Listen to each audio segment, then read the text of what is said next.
So today in front of me from Sagamore Spirits, we have their Sherry Finish Rye Whiskey. So this is a 4.5-year-old rye whiskey that was put into a 132-gallon PX sherry barrel for 18 months. Mash bill on this one is 80% of a 95.5 rye and 20% of a 51% rye. This one comes in at 106 proof, and I can tell you, I'm definitely excited to get into this one, guys. So without further ado, let's go.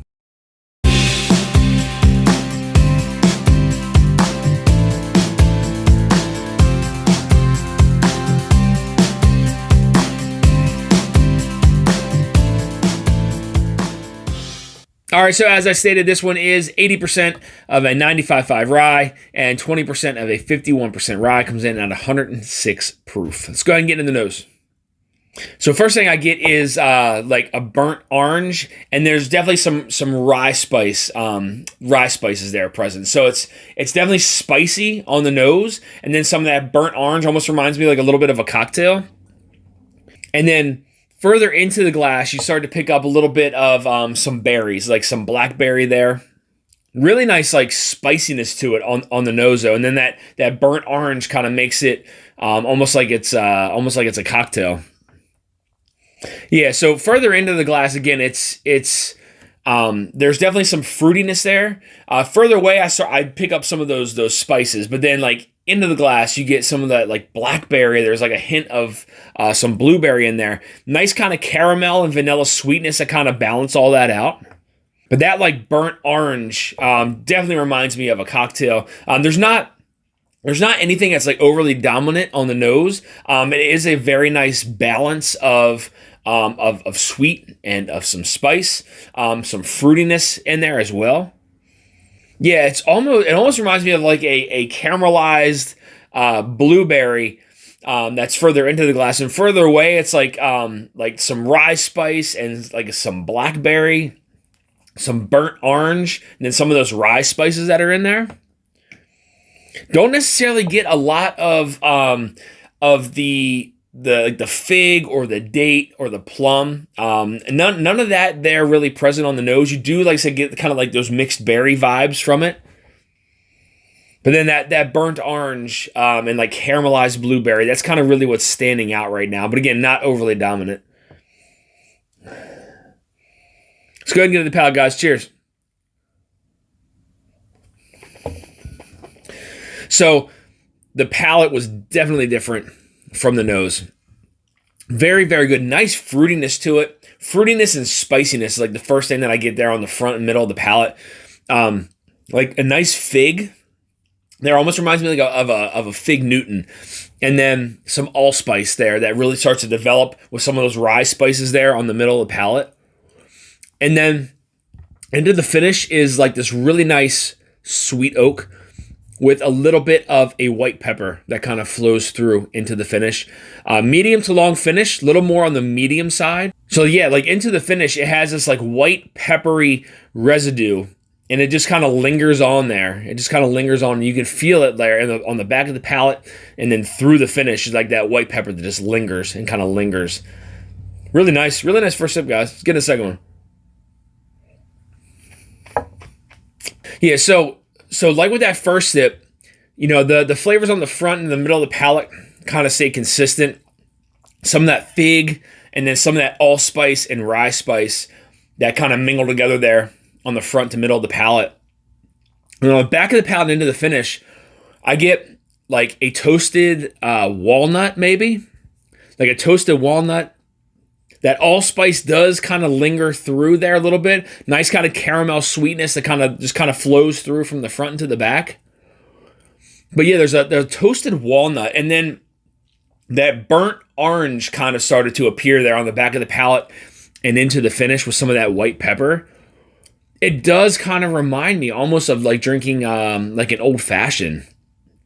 Again, some of that that darker influence there up at the front, some of that fig, and then some of that allspice, rye spice, and then you get like this walnut, like a toasted walnut there on like the back of the palate, and then it turns into this sweet, like Werther's candy there, like on the back of the palate before it hits the finish in with like that white pepper.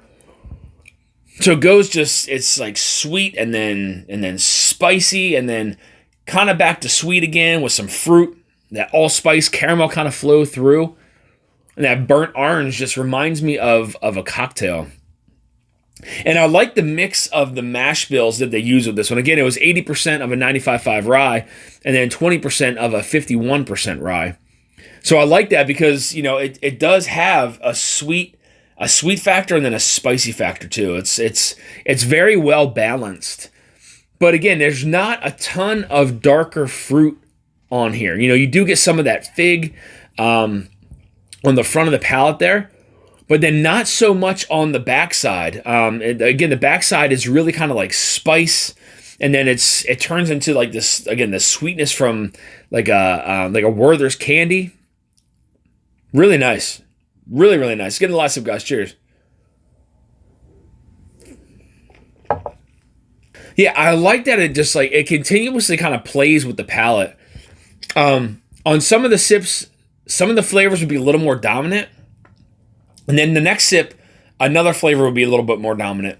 So again, you know, that fig and that allspice, rye spice, kind of still present there on the front. The last sip, way more fig than I got spice. And then you get this like toasted walnut there on like the middle to the back of the palate, and then you get like this sweetness of a Werther's candy that flows through into the finish. A little bit of burnt orange. Burnt orange, not so much there, but the Werther's, that Werther's like toffiness candy, butterscotch, a little bit there on the back of the palate as well. And then the white pepper really kind of through the finish has stayed consistent. That's something that was consistently there. And it lingers on just down through the throat. It's just kind of there. That spicy pepper, maybe a little bit of allspice and that caramel that kind of flow through. But really, really nice. I mean, from start to finish, again, you know, those flavors do kind of like pop up. You know, one becomes more dominant and then the other one is a little more dominant from sip to sip. I do like that. Again, the blend of mash bills, I think, probably has a lot to do with that. But very well done, guys, by Sagamore Spirit. So as far as a whiskey score, I would give this a solid 7.4. I think that it has, again, a great mouthfeel to it. It has a great balance of sweet and spice. Again, there's blend of mash bills. A lot of different, you know, fruit flavors that appear on here that really kind of separate what some finished bourbons or finished ryes may have. You know, some of them, you know, may not continuously develop on the palate, whereas this one kind of does. And again, you know, those flavors appear and then disappear, and then another one pops up. But again, you know, very well balanced. And Sagamore has a great price point on their whiskeys.